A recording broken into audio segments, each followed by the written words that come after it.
ایک ریاست کے بادشاہ نے یہ اعلان کروا دیا کہ کل صبح جب میرے محل کا مرکزی دروازہ کھولا جائے گا، تب جس شخص نے بھی محل میں جس چیز کو ہاتھ لگا دیا وہ چیز اس کی ہو جائے گی۔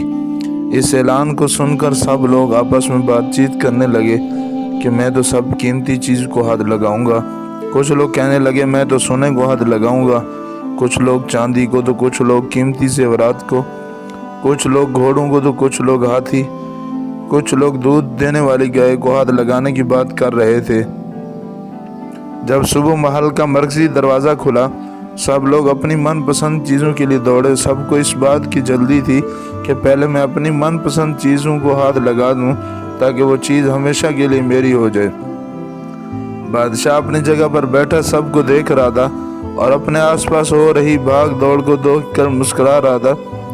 اسی وقت اس بھیڑ میں سے ایک شخص بادشاہ کی طرف بڑھنے لگا اور آہستہ آہستہ چلتا ہوا بادشاہ کے پاس پہنچ کر اس نے بادشاہ کو چھو لیا۔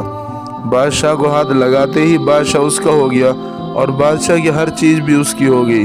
جس طرح بادشاہ نے ان لوگوں کو موقع دیا اور ان لوگوں نے غلطیاں کی، ٹھیک اسی طرح ساری دنیا کا مالک بھی ہم سب کو ہر روز موقع دیتا ہے، لیکن افسوس ہم عقل کے اندھے لوگ بھی ہر روز غلطیاں کرتے ہیں۔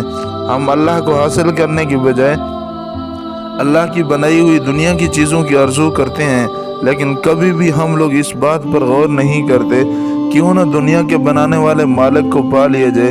اگر مالک ہمارا ہو گیا تو اس کی بنائی ہوئی ہر چیز بھی ہماری ہو جائے گی۔